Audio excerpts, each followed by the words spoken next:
Hi guys, Perpetual here. If you're new, you are warmly welcome. And guys, I know I have been gone for so long. I took what was supposed to be a month off and it turned into a year off.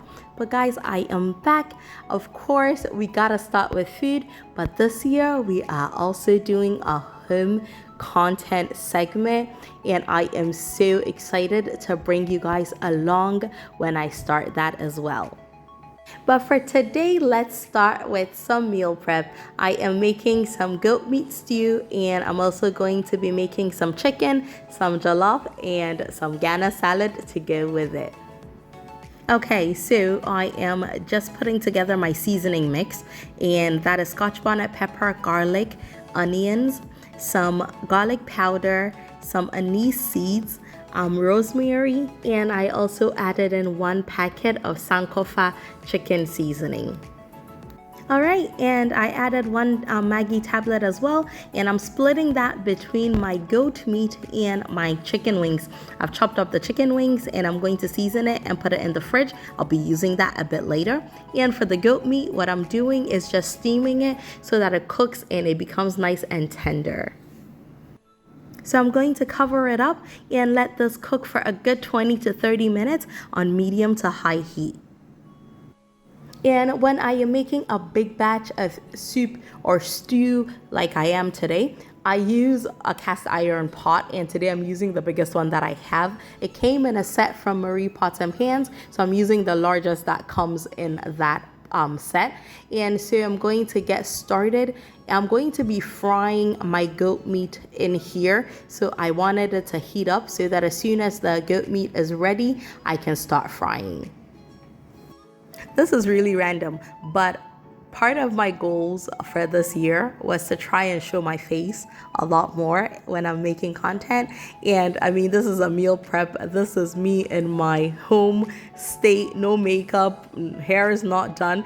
But then one thing I realized is that I frown, or at least I look like I'm frowning in videos. So I ended up cutting a lot of it out because, again, I look like I'm frowning in the videos. I need to get used to the fact that the camera is on so that I can not smile per se, but I just need to pay attention to my facial expressions. Like when I'm in my element, I kind of look like I'm angry, but I promise I am not. And this is me being lazy. Instead of taking out the oil, pouring it into another pot so that I can get the dark bits out from the bottom of the pan, I just poured it into my stock.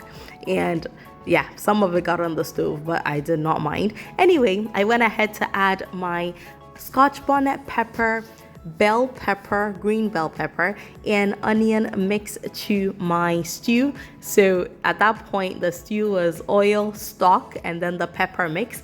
And I am blending my fresh tomatoes as well. And yes, guys, I like to clean as I go. Once that is blended and the pepper mix has cooked down for about 5 to 10 minutes, I am gonna go ahead and add my tomato mix to the stew base. And yes, I keep forgetting that cast iron pots get hot. It happens to me all the time. But anyway, oh yeah, I put in my tomato paste first and let that cook down for a few minutes before I put the fresh tomatoes. Sometimes I do it the other way around. I personally don't think it makes a huge difference, but I think just to kind of work the flavors of the stew a little bit more, it does help to put the tomato paste first. Let me know in which order you end up making your tomato stew, whether you put the tomato paste first or the fresh tomatoes. Sometimes I even blend the tomato paste with the fresh tomatoes. Again, to me, it does not make a huge difference, but I know for some people that bothers them. Anyway, on low heat, gotta keep it going for about half an hour and let those flavors develop really well. And at that point, I'm going to add my seasoning. I put in a packet of sankofa stew and 2 little packets of Gino curry powder. It is my preferred curry powder. You can, of course, use any brand that you'd like. I feel like this cook with me has turned into like a little catch up. So while I have been attempting to film some home content, I have been filming just little chunks of like home organization kind of content. For the ones in the kitchen, I have started posting some on YouTube, but as shorts.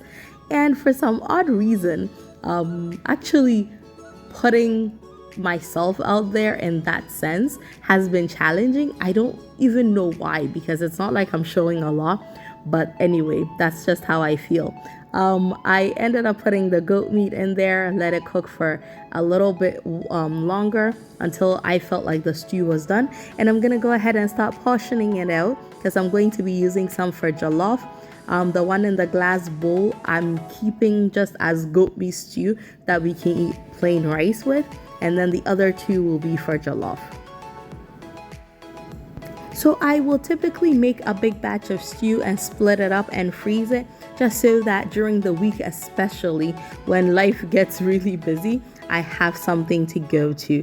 And so in this case, the next day, I was making a big batch of jollof because I was having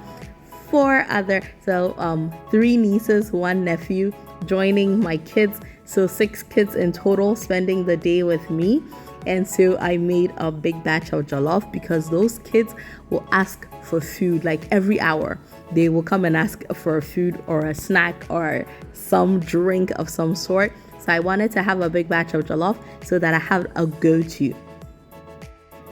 And of late, I found that the consistency of my rice for jollof, it has kind of changed, based on my preference. I like it slightly softer than what I used to like. I used to like the typical 1-1 jollof. Now I like it a little bit less 1-1. So I do equal parts rice to water. You can do slightly less or slightly more, but I find that at my consistency, if you do slightly more, you're going to like omuto level. So anyway, equal parts work for me. For this rice, I use no, I did not use Gino. I used Peacock. But between Gino and Peacock, I find that I can use more water when I use Gino than when I use Peacock. Just something to keep in mind. And if I am making jollof, I needed some amazing Ghana salad to go with it. So I went in and worked on that, just prepped my vegetables. And then now I'm going to start frying my chicken. So I had seasoned the chicken, kept it in the fridge. The next day, I'm just adding some cornstarch just to give it a little bit of a coating. While my jollof cooks, I am going to fry that chicken as well. When I'm making jollof, I tend to stir it 3 to 4 times. I don't know why I know this, but yeah, typically right at the beginning, somewhere in the middle, and then towards the end, even when it looks like it's done, like when it gets to this stage, I like to stir it up and cover it up again to cook for an additional about 10 minutes, just to make sure that it is really well cooked. And now I'm frying my chicken. So these are chicken wings. I cut each one, so like a flat into 2, the little drumette into 2, just to give smaller chunks, because I'm going to be tossing it in 2 different sauces. And I just find that cutting it into smaller pieces, one, you get more sauce just around all the chicken, and I think it also helps when you're frying it because I don't steam it before I fry it. So cutting it into smaller pieces, it's easier, it makes it fry faster. And I wanted to make some kelewele as well, so that's what I had going on. For the spices to go on it, I added some ginger. I did not add scotch bonnet because of the kids, and I added some cloves. And what else did I add? I really can't remember what I added, but a few natural spices. And I'm going to fry that up as the chicken fries as well, because at this point the kids had asked me about food like 10 times already. And guys, please do let me know the kind of content you want to see this year, and I will be sure to include that in my content plan, because I am back and I promise to be more consistent this year. Now that the chicken is done frying, I'm just putting it to the side, and to the other pot in the corner, I had added a little bit of onion and some bell peppers. I'm just letting that saute in a tiny bit of oil, and I'm going to end up adding some kebab pepper or suya pepper to it. And that's going to be the first little sauce that I toss my chicken in. So I'm doing half with kebab pepper, and I'm going to do the other half with barbecue sauce. If you had ever tried my food when I had the food prep business prepped, you probably had some variations of this chicken, but the one I used to sell was barbecue sauce, like a spicy, sweet and spicy kind of sauce with it. It was really good, if I do say so myself. So I did half of that. For some odd reason, I just realized I did not film it, but that's okay. And then this one that I have set up right here, my husband had his friend over, so I kind of portioned this out to serve him. And then I portioned some out to serve the kids. And guys, at that point, there was no time for me to even remember to film. And then I had leftovers, so I ended up portioning some out, the two smaller ones for me, the larger one for my husband, and I separated the chicken. And I set the salad aside as well. And then the next day I made another batch of jollof. This was going out to a friend. And so the larger portions went out. I dressed the salad up, and the smaller ones just prepped. And of course I had to taste, and it was absolutely delicious. And guys, that is it for this meal prep. I'll see y'all again very soon. Take care, guys. Bye.